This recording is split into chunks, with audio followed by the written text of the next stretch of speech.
Hi, everyone, and welcome to Autism Hope Library. Oh my goodness, you're in for such a treat. Well, first of all, I have a co-host today, which is very special because typically we don't have co-hosts, and this is an awesome show. So welcome, Justin from 101 CBD. Hello, hello, everybody. How are you? So Justin has invited somebody that he has known and like super inspired by his story, and you guys are going to leave here just as inspired as I am. So Garrett Maines, and I'm actually not going to tell his story. I'm going to let him say it because it's that cool. So Garrett, welcome. Thank you for being here. Thanks for having me. Glad to be here. Well, before we get started, because everyone's like, well, what's Garrett doing? Well, tell us the story. Let's lead it up a little bit. Let's get them really excited. Tell us a little bit about yourself first. So, my name is Garrett Maines, and I'm 18. I've been racing for, I think we're going on maybe 6 or 7 years now. I honestly lost count, but well, let's back up real quick for everyone that's listening. He's a race car driver. Okay, so keep going. So, it all started back when I was like, 4 years old. I honestly didn't realize that's what I was going to want to do. My dad took me to the go-kart track, and I think I was like in kindergarten.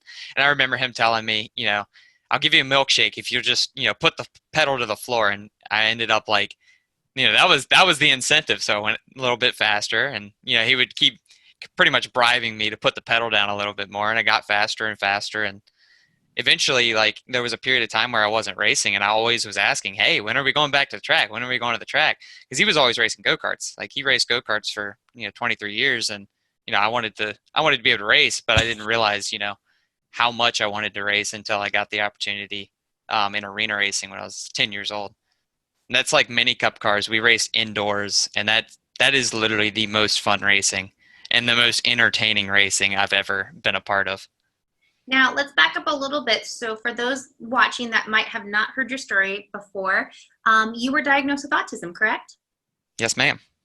And so what age, do you know what age you were diagnosed?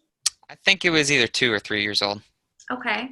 And so your dad found something that clearly motivated you with race car driving. For sure. And so where are you at now? Like, do you still have issues with autism, or is racing kind of like helping bring you out of your shell, I guess, for lack of better description? For sure. Like coming through grade school and stuff, it was one of those things where, I wasn't really, putting myself out there socially. Like I was kind of closed up. I had 1 or 2 friends that, they're still like my best friends today, but, I've been blessed to have them. But like, I wasn't that, extrovert that was going out and talking to everybody. I kind of just stayed in my own lane. And, with racing, it's really brought an avenue for me to be able to like, talk to people about something that, I share a common interest. And I could talk to you all day about racing. Like there's a line that like, if you start talking about other topics that I may, start going back that direction, but it's really opened up the ability for me to like talk to people. I used to not want to be talking to anybody. Interviews terrified me. We'd be going around after the first race. I won my first arena race, and I hadn't had to do interviews in go-karts. So like, I didn't even know. My dad comes over the radio. He's like, you got to thank all these people. I'm like, what? So that was cool though. And that went on for a long time. And eventually, I got warmed up to doing interviews, and now it's like something to look forward to. It's like, sweet, I get to do an interview. Like I get to talk to people about racing. So, it's been a lot of fun. It's really helped me to open up, and it's been like the thing that I really, really enjoy doing. And so what, when you're thinking about your favorite race, because obviously your go-karts, that was like definitely one of those like moments, like aha moment, like I want to do this more than the milkshake, right? I don't think you guys have milkshakes anymore. Do you have a particular race in your mind that you're just like, oh man, that was like, I don't want to do anything else for the rest of my life. I just want to do this. I'm going to be honest with you. Every time I get in the car, that's the race. Like every single time, every opportunity I get, it's a lot of fun. And even when I'm racing on the simulator, like it's that same effect of, competitiveness and, getting behind the wheel, even if it's not the real thing, which I'm not saying I don't want to do the real thing, because it is a lot of fun. But, for sure, like I can't really tell you one specific race, but I can just tell you there have been a lot of really entertaining moments that have just been like, I mean, I just had one the other night with, some friends. Like even on the sim, there are moments where you get to the point where, I mean, you're just sitting there laughing. It's so much fun. Like you can't get the smile off your face. I love that.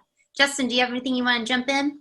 Yeah, well, I know that with this whole COVID situation that we find ourselves in, the whole world kind of hit the big pause button, and NASCAR was decided that they had all these viewers and they had this iRacing league that they were going to have the NASCAR drivers drive on the iRacing league, and it just happens that Garrett was already kicking everyone's butt on the iRacing league, including William Byron and these other guys that were Denny Hamlin and Dale Earnhardt Jr. were some of the original founders of the league and kind of got it popular. And Garrett had a chance to race them and kick their butt. So maybe I would just kind of toss it over to you, Garrett, and just what iRacing was like before, maybe some of your success stories. I know here at 101 CBD we've sponsored and been proud sponsors of you and your journey. And, just tell us a little bit about the iRacing League, how it's changed over the last few months, and obviously given you a lot more exposure. And maybe we'll just kind of focus on iRacing for now. Yeah, I really appreciate your support, throughout the years, and last season with or I think it was last year in the World Championship like that. I really appreciate that. But, like you were saying with the NASCAR and all the COVID stuff, like all these drivers that have had, the real life racing kind of, in their life, they have nothing to do. I'm not saying that they don't have a life, outside of racing, but like they went home and they got on the sim. You see all these people that, you don't get to race very often, that like they all just showed up. Like all of a sudden there were big races with names that I know from, all the racing I've done, or you watch it on TV. You got, all sorts of sports car drivers and all those people getting on. And it's been a lot of fun getting to know other drivers that, that do it for real. And, like you said, I've been on it prior to them, but a lot of those people had been on, during that time as well. And it's a lot of fun to get to race people like William Byron. And, there's some late model people like Josh Berry and Denny Hamlin, Dale Earnhardt Jr. It's really cool to get in races with those people. And tell me, give me a story when you have you beaten Junior? I mean, that's cool. So, okay. So I actually raced William Byron the other day. This is a more recent one. And I got to the point where I think I qualified right in front of him. But at the beginning of the race, like pit strategy kind of flipped us. So I just rode behind him. And it's Martinsville, and I really like Martinsville. But I know laying the bumper to somebody too early can be a something to come back and bite you. So I'm just like riding behind him. I'm on his bumper. I'm hoping he makes a mistake. But, I mean, it's William Byron. So I just knew I had to wait. And the caution comes out like at the end of the race. And I'm thinking, he won't pit. But I'm just going to fake anyway. I acted like I was going to go down pit road. At the last second, every single one of us go back on the track, and he goes down pit road. And I'm like, oh, come on, dude. Nobody was going to pit. And he goes, I'm not a crew chief. And I'm like, okay. So the next race I jump in another track, he literally did the exact opposite. I went down pit road. He thought I was faking, and he got on the track. I'm like, do you do this in every race I'm in? But that was a lot of fun. Like me and him get to joke around. And I actually work for SimSeats, which is the company that made his rig. So I've actually been putting together parts for his rig that have been assembled at his house. And it's been pretty cool. I was like, hey, I assembled that rig you're driving. It's been cool. That's awesome, man. And I just think it was perfect timing and for all your experience. And it really, I know that, I'm a big Dale Earnhardt Jr. fan, as I was with Senior. And I, believe it or not, watched more NASCAR iRacing when all the drivers were there than when they were driving for real on TV. They had all the regular coverage there, and Junior was racing, which was crazy. He didn't win any, but he was up there towards the front. And I know the ratings were off the charts. It was the only thing you could really watch, other than Korean baseball, which I tried. It was 3 a.m. But that's amazing. So you're getting some friendships and building some relationships with some drivers, and are you seeing anything kind of pick up some interest or spin off into the real world racing? I know you've got a lot of experience on real tracks as well. So there was a sports car league that, it was iRacers racing iRacing, or sorry, racers racing iRacing. And it was people from, the sports car world, a couple people from the, oval racing, that they all got in the league and they ran together. And, I didn't, it was an invite thing. And I got invited by ECC Motorsports, which was, that was like a big deal to me. I was like, I just got invited by a real team to come drive, in their league. And I got to race with these people in sports cars, which, honestly, I hadn't in past years really had interest in sports car racing until that team had, reached out to us. And it was a lot of fun. Like, I would love to go do that in real life. I ran in the Corvette class this year, which is like the TA equivalent in Trans Am racing, which I think you know a little bit about. And I was going like toe to toe with some like really good drivers, and it was a great opportunity. It was a lot of fun. We ended up winning the championship this year. Awesome, man. Congratulations. That's just Thank you. amazing. So, because I'm a girl and I don't know a lot about racing, nor do I know a lot about the sim world. When you're in a car versus doing it, I guess, online, how different is that? So there's one thing that you'll never really replicate, and that's like G-forces. I've actually raced on motion sims, and for me, like, because I started, like, arena racing is so different from like asphalt racing because it was like indoors and just the whole atmosphere is different. But like for the most part, like in my younger years, I was on the sim from like 13 until now. So a lot of my experience and a lot of the things I feel come from the wheel and just what I see. So for me, like when I get in a real car, I'm only using those senses anyway. So for me, it's kind of an immersive effect of like I'm not missing anything when I'm in the car or out of the car in a sim. So I kind of get that effect of, it feels pretty real to me, especially when the lights are off and there's nothing to look at.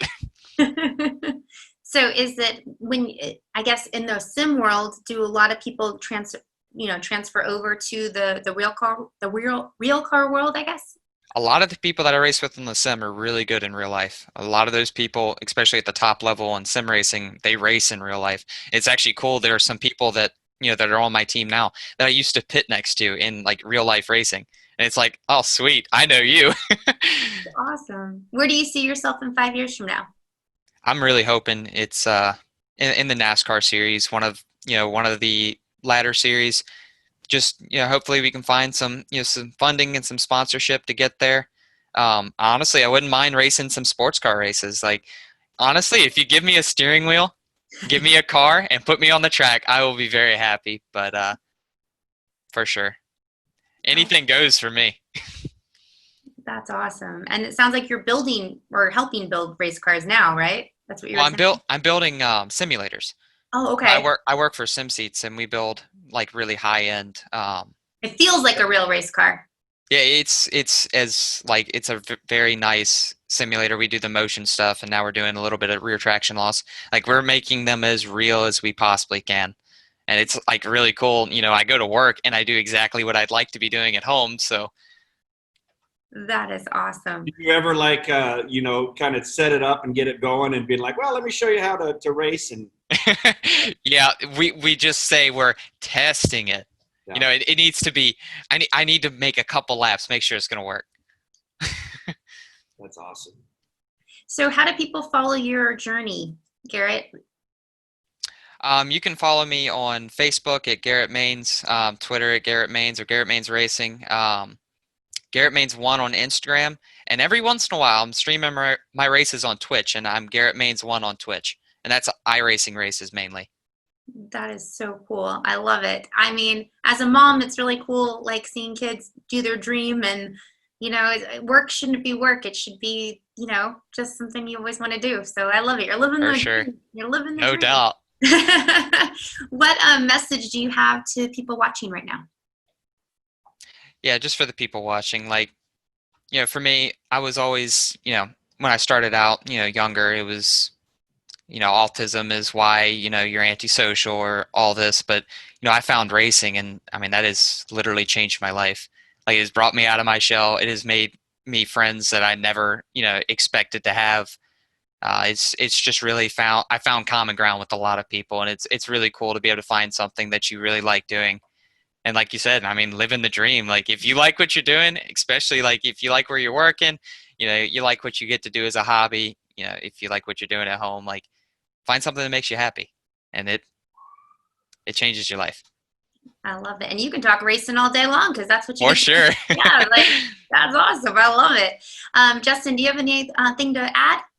No, I would just, say, keep doing your thing, and we're here to, support you, and we see you out there on the NASCAR track, and I know I think it's Dover does an autism sponsored event every year, and I know I've been talking with your dad, and I just see you. That's the most logical thing ever. So I can see it in lights right now, and whether it's the truck series or what have you, I really see that somehow, some way. We got to figure out a way to get you in that Dover racetrack. So test that one on the sim a bunch, because I think at the end of the day you have your big splash, and you have Fox and everyone talking about it, and then all you need is a chance. A chip in a seat is what they used to say at the poker table. You just need a driving wheel, a steering wheel, and a car. And I think all your skills and the hard work that you put in is going to pay off. And I look forward to being there when it happens. I appreciate it, man. Thank you.